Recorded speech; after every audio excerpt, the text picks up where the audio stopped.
Hi, this is Maria Pevchikh. I'm recording this video to congratulate you all. Congratulate, hug, applaud, admire. You and I, dear friends, have done the impossible, something that was hard to imagine a year ago. We have broken the state propaganda, the system of silence, of secrecy, of ignorance. How did we do it? It's very simple. The video investigation about Putin's palace has 110 million views so far. 1 in every 4 Russians has watched this film. Almost 70 have either seen it themselves or know about it. These are crazy numbers, comparable to the most famous blockbusters, and they are much higher than the ratings of programs on national television. Putin today embodies Russia, its strength and its freedom. It's obvious that there is no heaven on earth, but Russia with Putin's leadership is independent And the walls of silence and censorship that have been built for decades have collapsed on their own almost instantly. In less than a month, we have found ourselves in a completely different reality by joint efforts. Previously, Navalny and FBK were people whose existence was ignored, if not denied. Has the Kremlin seen the video, or are they not interested? Listen, of course we have no time to watch such content. You know we are pretty busy. There's always something to do. Okay, thank you. But now see for yourself. Alexei Navalny. Alexei Navalny. Alexei Navalny. Навального. Алексей Анатольевич. That we clearly see the FBK is a foreign agent and the Fly Führer works for them.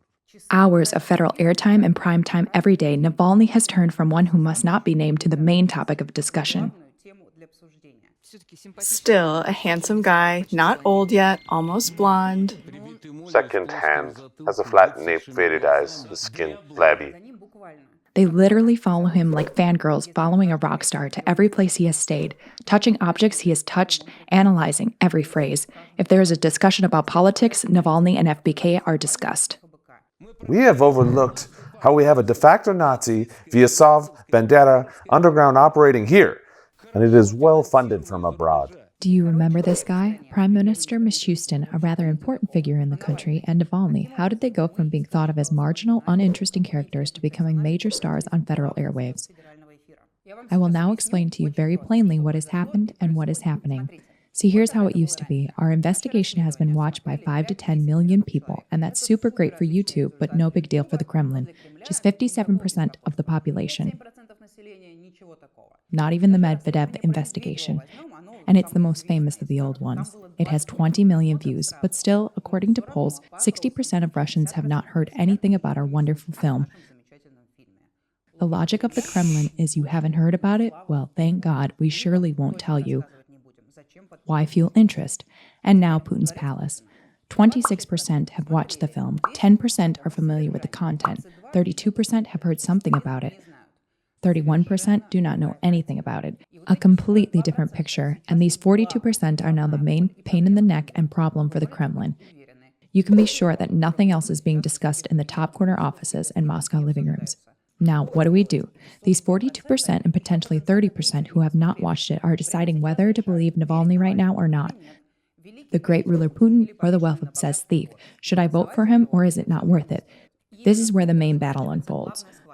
Who will get them? Who will convince them? I literally sacrificed myself and watched many hours of federal broadcasts over the past few weeks, all in order to tell you what is happening in these truly scary places, but also in order to arm you with the best weapon, the truth. As views on our investigation about the Putin palace went up, the Kremlin strategy was changing. First, there was the traditional silence. Then Peskov's attempt to protect the boss, then the boss himself, who has been on the internet 1.5 times in his life, burst into a monologue saying he didn't see any documents and, in general, all of it was photoshopped. At least some design of some land plots, some financial transactions, instead of all this. What? Well, you have posted pictures of me swimming in some kind of pool where I have never been. But I was swimming like this. When and where? In the Anisan River in 2016. But in this case, this is just a compilation. A myth. Myth busted. This is an already unprecedented event. Putin makes excuses, but it didn't work. They had to launch the most powerful weapon, propagandists. This is Vesti. If Dmitry Keselov is in the studio, use common sense and logic and leave the studio. He looks like a TV hypnotist or preacher. He repeats the same thing every Sunday like a mantra. This is not Putin's palace. Believe me, this is not Putin's palace. Well, the one near Gelensnik is definitely not Putin's palace. What is his reasoning? Well, for example, because Putin doesn't smoke and he doesn't like luxury. Putin himself does not find luxury to be essential. He doesn't think it's cool. He certainly has no time to play with cars, sit in a home casino, and smoke a hookah. Putin does not smoke at all, and rest is different for him. Or because our investigation is not an investigation, but an attempt by Western predators to take over Russia along with its uranium, ore, and 11 time zones. They're gawking at us once again. They are still hungry for the biggest country in the world that has 11 time zones, where everything is available from oil and gas to uranium to forests and water. According to the logic of predators, the blow should be inflicted at the leader. Or because Putin dresses modestly. He wears a suit of one cut. As if a uniform, he has 5 ties, simple shirts.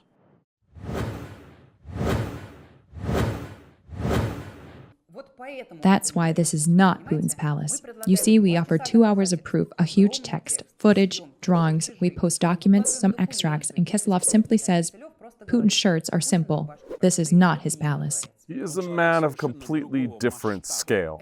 This is generally infuriating. Okay, you decided to excuse and defend the thief. Well, do it right away. After all, you're being paid quite a lot from the budget. On federal broadcasts, they show slides with Putin's shirts as if illustrating his modesty and austerity. 5 ties, look, what an unmercenary. And he has 5 ties. Yeah, Putin goes to the gym in a suit that costs a decent annual pension. Any public appearance that he makes, a sweater for 90,000 rubles, or sneakers for 60, or a jacket for 200. What austerity? Where?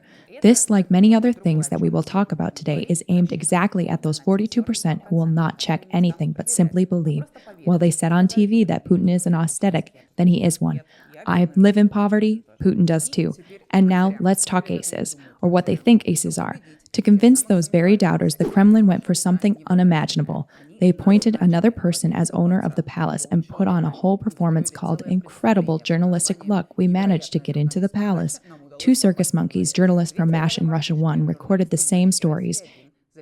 Here it is. I am here at the palace. Look around. There is no luxury. They, as if on the same leash, were taken along the same route, through the same entrance, brought to the construction site to show the palace, which seems to have nothing to do with Putin, is in fact not a palace after all, but an aparttel, and is still under construction. Who cares that you can see not a construction site, but a reconstruction, a renovation, that they simply ripped off the plaster, the marble windowsills and stairs. All of it is still there, just like it was built. Who cares that there are pictures of the interior of the palace where you can clearly see everything is finished, it is even furnished. You won't see that on Russia 1. Let's watch a snippet where Keselov's journalist takes a look at the suites on the aparttel. We are entering the ground floor, one of the suites. The suites have so-called a few zones. There is a VIP and there's a standard suite. These aren't suites. This is a swimming pool. You can see it right there. Bedrooms? People swim here. Let's compare it with the layout. On the left side of the pool, someone shamefully covered up some type of basin. Behind it is a room with 2 plunge tubs, a cold and a hot tub.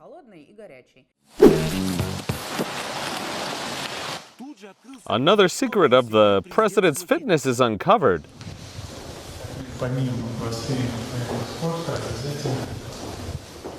He takes contrasting baths. One is very cold, the other is very hot. Come with me.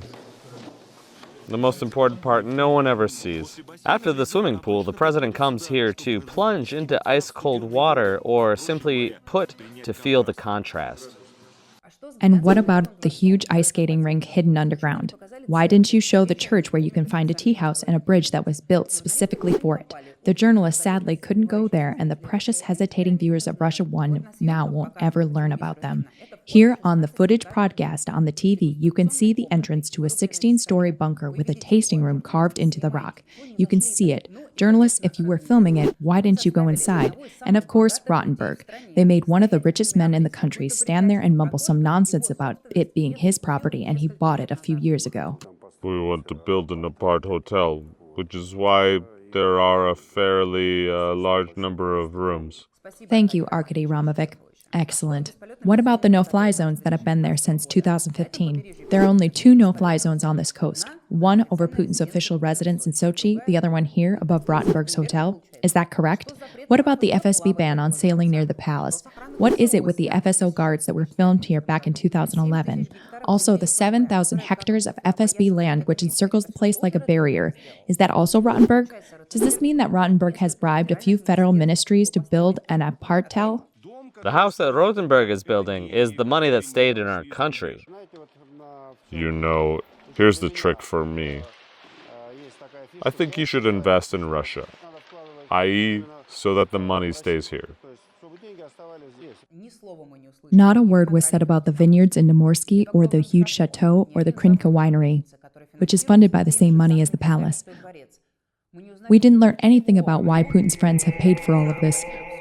We didn't get an answer to as why the state company Transneft, under the leadership of Putin's fellow soldier Dresden, pays $120 million per month for renting Rottenberg's apartheid that is still under construction. We have not been shown a single document, not a single one. Rottenberg simply came out and said, "This is mine." This statement has as much weight as me saying now, "This is mine." From now on, I insist the palace to be considered mine. I am building Navalny regional headquarters and a new studio overlooking the sea. I want to scream and cry at the absurdity of all of it, but we must talk about it. We mustn't give them the opportunity to lie to someone. Here is a simple argument. In one of Kiselov's episodes, it is said that the apartheid, which is similar to the Sochi luxury hotel Rodinia, with 16 suites. Let's go to their website and see how much it costs to stay at the most expensive suite. $150,000 per night. $100 billion has already been spent on the construction of the palace in Preskovievka. You'll need to at least recoup the cost without considering the cost of maintenance and salary. All of this is free. Okay, but to return $100 billion of investments, they need to have people come in every season, May to September, including someone staying here in every suite for almost 300 years in a row, or 114 years at full capacity every day of the year without missing a day. Okay, we've dealt with the first apartheid's propaganda block, but this is not the only topic currently on federal airwaves. Kiselov's next line of attack, Navalny himself. The argument literally sounds like this. Okay, Putin's palace is luxurious, but Navalny himself lives in luxury. About films later very soon, but first a report by Anastasia Popova from Germany where everything was created. Putin's palace drawn, and Navalny himself lived in despised luxury. To do this, a film crew from the state broadcaster Russia 1 was sent on a mission to Freiburg to infiltrate the luxurious apartment that Alexei and his family rented for a few weeks. Anastasia Popova, head of VGTRK office in Brussels, recipient of the Medal of Valor, reported on the war in Syria, went to Germany to film the biggest story of her entire life, a tour of the place where Alexei Navalny had set foot. Decent work paid off. They found fruit, 2, attention not 1, but 2 sofas, coffee machine, and wine for €2.50 in the flat. That's the luxury, serious luxury. The military correspondent, turning a blind eye to her fear and danger, managed to touch the toilet brush in the flat where Alexei stayed. Shiny. Now that's a raving success, dear Anastasia Popova. I hope it was worth it, because the owner of the house you were filming in with a hidden camera has filed a report against you to law enforcement authorities in both Germany and Belgium where you live. You have broken 3 laws at the same time. You have filmed someone without permission, misled him about who you are and what it is you do, and filmed the house from a drone, which is also illegal in Germany. So that's it then? I don't think so. And then there is the third main layer of propaganda. The investigation was carried out by foreign intelligence services. Here, the level of absurdity grew bigger. In fact, a fake movie about a fake palace where Mr. Navalny was only invited to do the voiceover. Originally, the intelligence services of the 3 NATO countries, the US, the UK, and Germany, were meticulously involved, as is now certain. They started with the fact that our investigation was originally written in English. Like a lunatic, Kiselov repeats this idea in every episode. The text was originally written obviously in English. The voiceover text is written initially in English, then awkwardly translated to Russian. First of all, where is the logic? Even if the investigation was written in Chinese, the palace does not cease to be Putin's palace. Second, There is only one with the brilliant linguistic expertise to prove it, as Kiselov says. It has been proven by a linguistic expertise that was conducted by my colleague, Pavel Danilin. This brilliant expertise is in fact a Facebook post by some Kremlin ferret, another political scientist. That is it. That's the whole expertise. Good enough for federal primetime? Then listen to this monologue. It's amazing. Under heavy security for a fortnight, they brought in a team of 24 people connected to the security services in Germany, locked in a small, shady business. Without leaving the studio, they worked on the fake. What do you think, theoretically speaking, how many times can you lie in 15 seconds? 5 times? This is 1 lie per 3 seconds. There were no security guards. There were only 2 people, the cameraman and the sound guy. 2, not 20. They have nothing to do with the security services. We worked for 2 days, not 2 weeks, and no one was locked up. Federal channel Russia 1 apparently based their own experience of spending budget money, assessed the cost of a German studio of 970,000 euros. So just on staying in Freiburg, he spent over 30,000 euros. Add to that, shooting at a film studio in a nearby town, a 2-hour film packed with computer graphics, and the price tag is already going up to €1 million. And here's how it really was. An invoice from the studio Black Forest. In 2 days of filming, we paid 1,800 euros, which is 538 times less than they claim on TV. Remember, this is a lie specifically for a hesitant audience. Perhaps all of a sudden someone will buy it. The film has been in the making for at least a month. Renting such a studio in Europe costs certainly not cheaper than Italian sofas from the palace. Once again, renting a studio cost 1,800 euros for 2 days. It took me a very long time to find not just a sofa, but at least something in Putin's palace that cost less. The best result is his geese face, but even it's more expensive. Kiselov is really like a boogeyman, making up arguments one by one to protect his breadwinner. The opening of his studio coincides with the start of the investigation, as if we had deliberately built a huge pavilion to make a YouTube video. The opening of the studio itself in Germany surprisingly coincided with the start of the palace investigation. And here he is talking about the fact that the investigation was produced by German government. The German state literally produced the film on behalf of Navalny, together with the state assistance and security at the site in Dresden, with granting access to secret materials. Conscious effort to provoke, plus all sorts of assistance and support in production. That means the film was co-produced. Our editors, the FBK staff who made this film, are now very offended. These are just some of the floods of lies, 1 lie per 3 seconds for hours on end. And okay, everything's clear with Kiselov and Popova and other propagandists. They are being paid. They lie. It's a form of prostitution. What can you do about it? But they've added a whole foreign minister, Lavrov, to the story, as if the investigation about Putin is impossible without Western intelligence services. I know many people consider Lavrov a decent man, well, more or less adequate among the senile and thieves. But stop. Lavrov personally at a press conference said that we couldn't get into the Dresden Stasi archives without authorization from German intelligence services.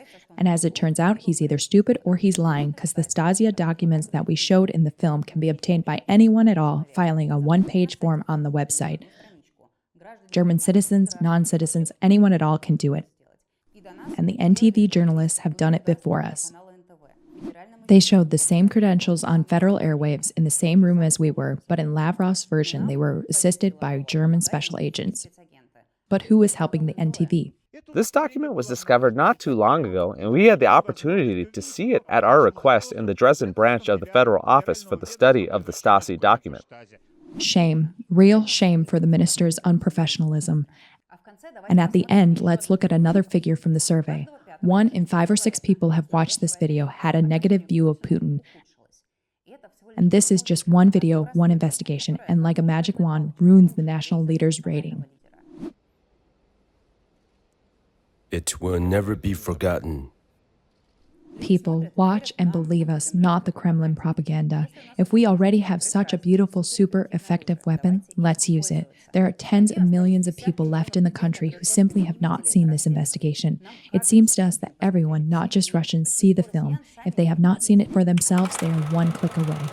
Show them, tell them, share the link. May the views become more than 110 million, but 120, 130, 150, because it works. The government money is against us. There's a shameless, deceitful campaign being launched, and we need to confront it. Let's work together on this, crumbling and smashing the censors of the state television. Refute the blatant lies that the people engage in for money. We are in the majority. The truth is with us. Freedom for Alexei Navalny.